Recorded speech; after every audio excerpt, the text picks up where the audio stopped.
good evening po sa lahat. Good morning, good afternoon kung saan man kayo. So, welcome back to my channel.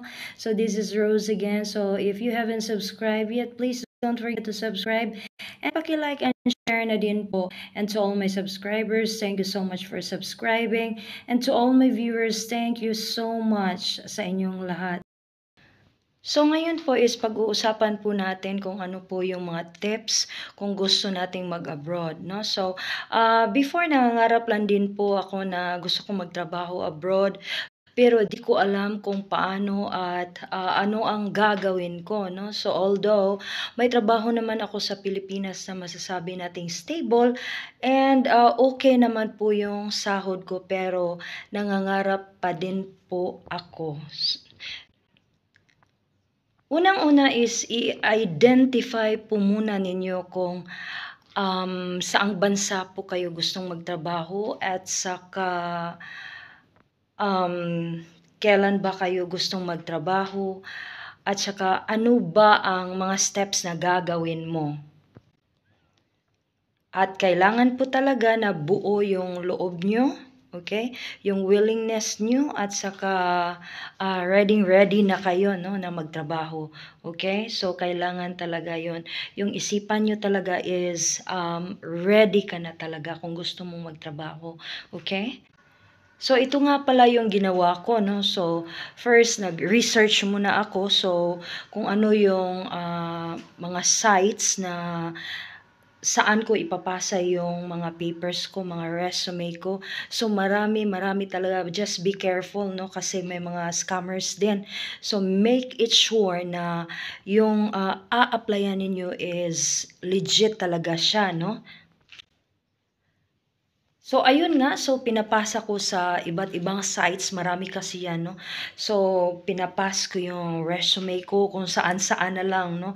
So, ang iba is nasa Thailand, nasa Middle East, nasa Africa, lahat, no? Yung resume ko talaga is ipinapas ko talaga, no? So, ayun na nga. So, one time is nakatanggap ako ng email if kung gusto ko ba daw magtrabaho. So, sabi ko, pinag-iisipan ko pa kasi hindi ko, that was my first time kasi, no? Kaya tinanong ko yung recruiter ko kung saan ba nila nakita yung resume ko kasi dito ako napadpad sa Myanmar eh. At saka hindi ako nag-pass ng papers ko dito. So ayun pala is connected pala sila sa iba't ibang sites. Yun bang nag-aano din pala sila, no? So parang nag-o-offer, parang gano'n. So, yun, bakit ba is napunta ang ano ko sa Myanmar? So, yun pala is yung pagpasa ko ng papers ko, 'di ba? Sabi ko nga is pinapasa ko kung saan-saan na lang, no? So, sa ano pala sa Thailand ko yun napasa, and then nakita nila. So, kaya tinawagan nila ako. So, ayun, at first I was undecided nga talaga, gulong-gulo ang isip ko kasi if I am going to continue or not. Kasi yung job ko sa Philippines was stable. Nasa government na ako nagtuturo, nasa public school, and then maraming nangarap sa public school na magtrabaho doon, di ba? And then, ako ngayon is naroon na talaga sa position na yon, di ba? So, I was teaching there for 17 years. Tapos ako is i-let go ko yon, and then mahirap yung bumabalik ako, 'di ba? Kasi I will have to start from the very beginning na naman, 'di ba? So sayang yung item ko na bibitawan ko. So napapaisip talaga ako if I am going to continue or not. And so I took the risk. Sige, sabi ko, okay, I wanna try it kasi nga parang na-stagnant na kasi ako sa isang lugar eh. And gusto ko namang mag-explore, parang ganun ba. Yung nasa isipan ko is gusto ko talagang mag-explore, gusto ko mag-travel, I wanna know the different culture, parang ganun. So, yun talaga ang nasa isipan ko. So, I took the risk, sabi ko, I wanna go. So, ego ko na talaga 'to. So, one time na share ko 'yun sa sa isang kasamahan ko na, alam mo may may job offer ako na ganito, ganyan. And then sabi niya, "Ay, parang ano naman 'yan, hindi naman kasing laki ng ng sahod." Pero actually mas malaki kaysa sa Pilipinas talaga. Sabi niya, konting lang, difference lang na gano'n, gano'n." Tapos, ano ba 'yun, ano ba ang kuan dun, parang di naman so dito ka na lang, parang gano'n ba. Pero alam niyo ba, hindi ako I did not listen to her. So talagang nililet go ko yung position ko sa public school.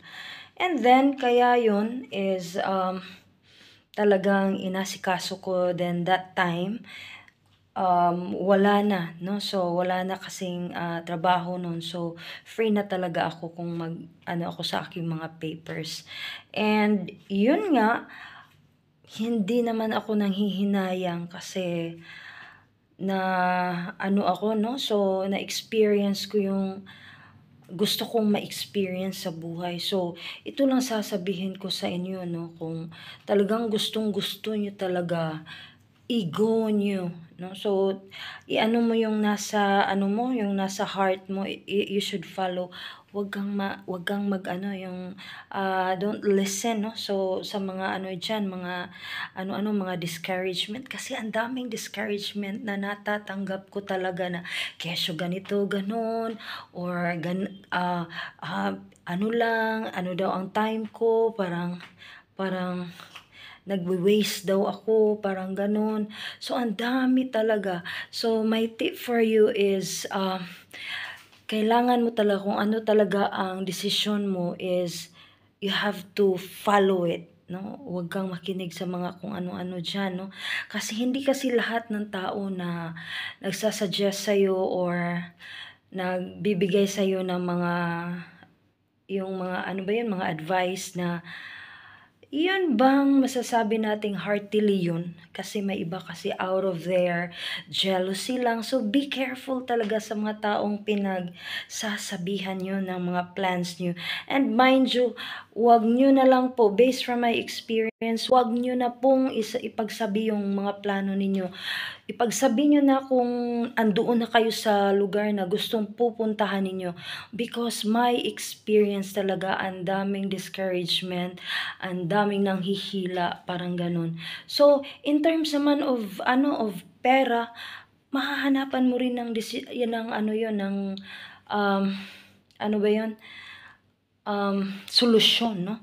So, huwag kang na, wala akong pera. Kung gusto mo talaga is, hahanapan mo ng paraan. Maghanap ka ng paraan talaga. Okay? So, and then next one is, alamin mo ang culture ng isang country na gusto mong pupuntahan. Kasi yun ang ginawa ko, no? And then, kung ano ang mga damit na isusuot nila, kung ano ang mga bawal, kung ano ang ano ba yan? Parang culture nila, no? So, kailangan mo talaga is, mo, mag-research ka doon, lahat-lahat, no? Before ka magpunta sa isang lugar. Baka mapahamak ka. Okay? And also, yung mga papers mo, ready mo na lahat. Try to research nga talaga sa lahat-lahat in terms of yung mga papers, ano ang kailanganin mo, magkano ang kailangan mo na pera. So, lahat talaga. So, you have to prepare everything. Just imagine, first time ko, no? So, hindi ko talaga alam is, saang country to, parang gano'n, no? So, nasa isipan ko, aabot kaya ako doon? Ano kayang mangyari sa akin, no? So, hindi pala, basta kung gusto mo is, makakaabot ka talaga sa lugar na pupuntahan mo. And also, be cautious. Okay? Maraming masasamang tao kahit saan. Okay? Be cautious talaga. Maraming scammers, no? So, kailangan talaga mag-research and then plan ahead kung ano ang gagawin mo. Okay? huwag kang mawalan ng pag-asa. Kung gusto mo talaga, i-go mo yan. Kasi before, nag-aano lang kami ng isang colleague ko, sabi namin, sana naman makaano tayo, no? Parang maka-abroad para maka-experience naman tayo kung ano ang buhay doon, ano ang kultura doon. Parang ganun. So, I was thinking na noon is, parang nag-ano lang kami, nag-share lang kami. Hindi ako makapaniwala na nagkatotoo. Oo, talaga. Although siya is hindi siya andun pa rin sa Pilipinas, pero um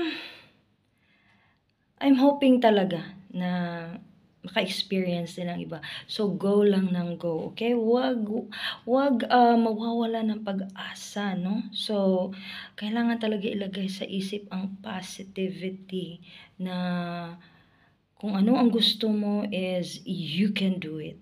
Okay? You have to follow what's inside your heart and sa mind mo. Okay? So please, huwag kayong don't be fearful. Okay? So kailangan mo ng tibay ng loob at saka willingness. Okay? So go lang ng go. Alright? So guys, thank you so much for watching, by the way. And I am always praying for you na sana lahat, no? So, yung mga nangangarap at talagang prayers din pala is very important, no? Kailangan mag-pray talaga kasi ako nagpe-pray talaga ako noon. Kung ano ang mga desisyon ko sa buhay, sana ang Panginoon ay gagabayan ako, no? Sana ang Panginoon ay nasa tabi ko palagi.